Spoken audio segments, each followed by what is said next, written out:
കൊച്ചിയിൽ ഫ്ളാറ്റിൽ നിന്ന് മാതാവ് താഴേക്ക് വലിച്ചെറിഞ്ഞ് കൊലപ്പെടുത്തിയ നവജാത ശിശുവിന്റെ മൃതദേഹം ഇന്ന് സംസ്കരിക്കും. രാവിലെ പുല്ലപ്പടി ശ്മശാനത്തിലാണ് സംസ്കാരം. ശ്യാമപ്രസാദ് ഉത്തമൻ വിവരങ്ങളുമായി ചേരുകയാണ്. ശ്യാമ, കേരളം മുഴുവൻ നടുങ്ങിയ ഒരു വാർത്തയാണ്. ഒരു കുഞ്ഞ് ജനിച്ച് മണിക്കൂറുകൾക്കുള്ളിൽ താഴേക്ക് വലിച്ചെറിയപ്പെടുക, അത് ദൗർഭാഗ്യകരമായി കൊല്ലപ്പെടുക തുടങ്ങിയ ഒരുപാട് സംഭവവികാസങ്ങൾ കഴിഞ്ഞ ദിവസം വലിയ വാർത്തയായതാണ്. ഇന്നാണ് സംസ്കാര ചടങ്ങുകൾ എന്നറിയുന്നു. അതിന്റെ വിശദാംശങ്ങൾ ആദ്യം. മധു, കുരുന്നിൻ്റെ സംസ്കാര ചടങ്ങുകൾ അല്പസമയത്തിനകം പുല്ലേപ്പടിയിലെ ഈ ശ്മശാനത്തിൽ ആരംഭിക്കും.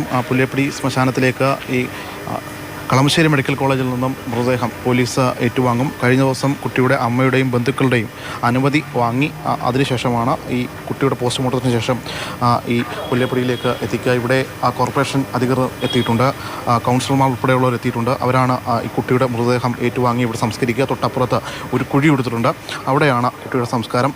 ഈ സംസ്കാര ചടങ്ങുകൾ എല്ലാം ഏകദേശം ഒരുക്കങ്ങളെല്ലാം കഴിഞ്ഞു. നമ്മളിപ്പോൾ സാധാരണ ചെയ്യുന്ന എല്ലാ കാര്യവും ചെയ്തിട്ടുണ്ട്. ബഹുമാനപ്പെട്ട മേയറെത്തും, അദ്ദേഹം ബോഡി ഏറ്റുവാങ്ങി, നഗരസഭ ഏറ്റുവാങ്ങിയാണല്ലോ, ഏറ്റുവാങ്ങി സംസ്കരിക്കും. അതാണ് നമ്മൾ തീരുമാനിച്ചത്. ബോഡി എത്താറായിട്ടുണ്ട്. ബാക്കി എല്ലാ കാര്യങ്ങളും നമ്മൾ നോർമൽ ചെയ്യാവുന്നതെല്ലാം തരണം. അവർ ബന്ധുക്കൾ കത്ത് തന്നിട്ടുണ്ട്, അവർ ബോഡി നമ്മളോട് മറവ് ചെയ്തോളാം. സാധാരണ മറ്റേതങ്ങനെ ആയിരുന്നില്ല, ഇത് ഒരു കത്ത് നമുക്ക് തന്നിട്ടുണ്ട്.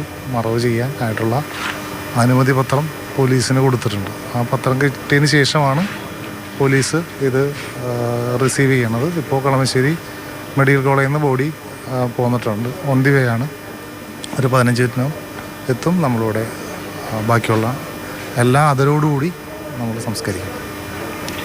കുട്ടിക്ക് എല്ലാവിധ ആദരവോടുകൂടി ഇവിടെ കോർപ്പറേഷൻ അധികൃതരാണ് സംസ്കാര ചടങ്ങുകൾ ഏർപ്പെടുത്തിയിരിക്കുന്നത്. തൊട്ടപ്പുറത്ത് അവിടെയാണ് ഒരു കുഴി ഒരുക്കിയിരിക്കുന്നത്. അവിടെ നിലവിൽ കളമശ്ശേരി മെഡിക്കൽ കോളേജിൽ നിന്നും കുട്ടിയുടെ മൃതദേഹവുമായി പോലീസ് ഇങ്ങോട്ടേക്ക് പുറപ്പെട്ടിട്ടുണ്ട്. ഇവിടെ അല്പനിമിഷം കൂടി കഴിയുമ്പോൾ കോർപ്പറേഷൻ മേയർ എം അനിൽകുമാർ ഇവിടെ എത്തി കുട്ടിയുടെ മൃതദേഹം ഏറ്റുവാങ്ങും. അതിനുശേഷമാണ് ഇവിടെ വെച്ച് സംസ്കാര ചടങ്ങുകൾ നടത്തുക. ശരി, ശ്യാമപ്രസാദ് ഉത്തമനാണ് വിവരങ്ങൾ നൽകിക്കൊണ്ടിരുന്നത്. ശ്യാമ, ഒറ്റ കാര്യം കൂടി, അതായത് ഈ പെൺകുട്ടിയെ കസ്റ്റഡിയിൽ വാങ്ങുന്ന അടക്കമുള്ള കാര്യങ്ങൾ, കേസിന്റെ അന്വേഷണം തുടങ്ങിയ കാര്യങ്ങളിലേക്ക് പോലീസ് കുറച്ചുകൂടി സജീവമായി മുന്നോട്ട് പോകുന്നു എന്നാണ് അറിയുന്നത്. അതിന്റെ വിവരങ്ങൾ.